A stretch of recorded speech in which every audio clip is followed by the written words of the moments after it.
Hi everyone, the Irish government really love their public relations stunts. Now, the latest one comes from Jim O'Callaghan, the Minister for Justice, Home Affairs and Migration.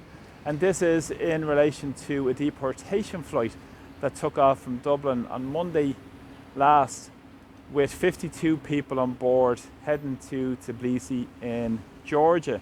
Now, this is the sixth or seventh flight that's taken off in the last 7 to 8 months. And of course, there's always a big public relations stunt around these deportation flights. Now, of course, we've known what's happened in Ireland over the last number of weeks with the horrific attack in City West of a young 10-year-old girl that really has been taken out of the spotlight, if it was ever in the spotlight to begin with.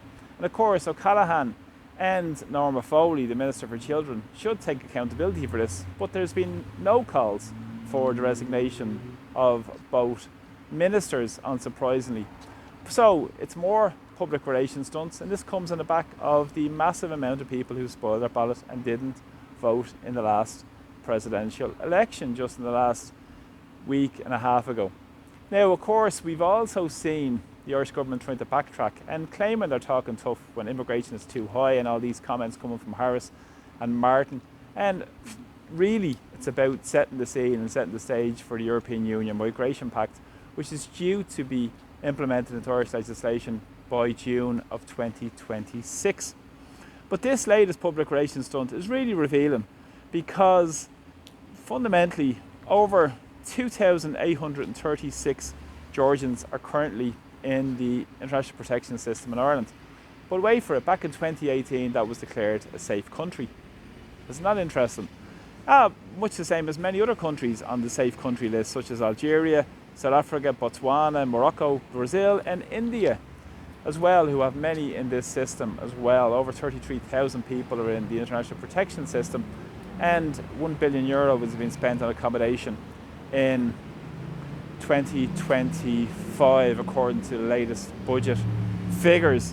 Now, as well, from the immigration industry, it's big money for these aircraft companies, and the latest flight to Georgia cost €187,625.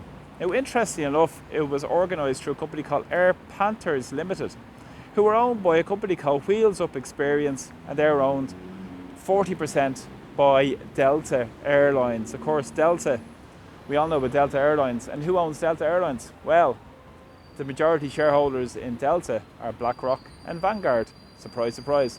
The ones who benefit and profit from the immigration industry are the ones also benefiting from these acts to deport people from Ireland. It's also owned by a number of other capital management and hedge fund companies and private equity firms who have a massive stake in this company that are going to pull huge profits from it.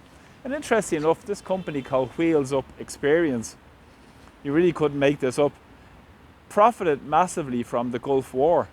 Surprise, surprise.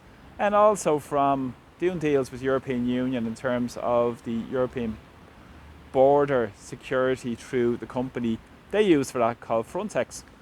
And also, coincidentally, a private jet would cost about €4,500 an hour to rent of that company.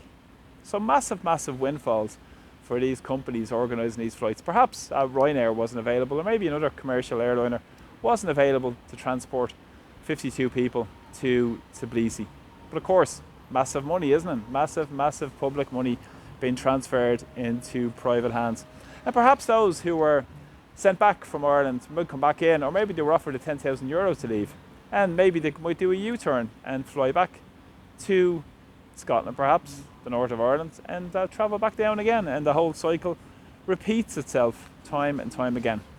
So this is nothing but a cynical public relations stunt that doesn't address the underlying crisis, that actually deflects from major issues in Irish society in terms of the real immigration issues, the whole issues of mass immigration, which is a globalist agenda, the issues around what took place in City West over a week and a half ago.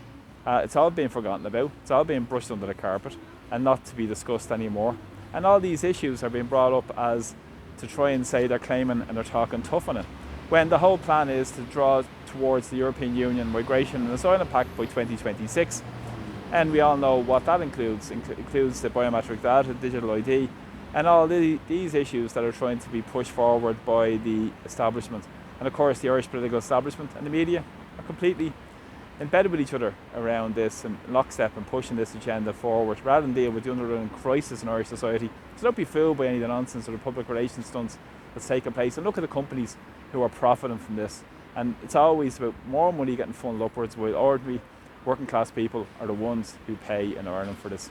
So thanks for the support, so much for all the shares, the comments. I'm very grateful for everybody who continues to comment on my videos, and I'm very, very grateful to everybody who kindly supports me through buying me a coffee. And most recently, I'm very grateful to Dave and to Mike for your very generous support as well. I'm very grateful for sharing my videos as well, and thanks so much for supporting me through buying me a coffee as well. I'm very grateful. So I'm Dublin today.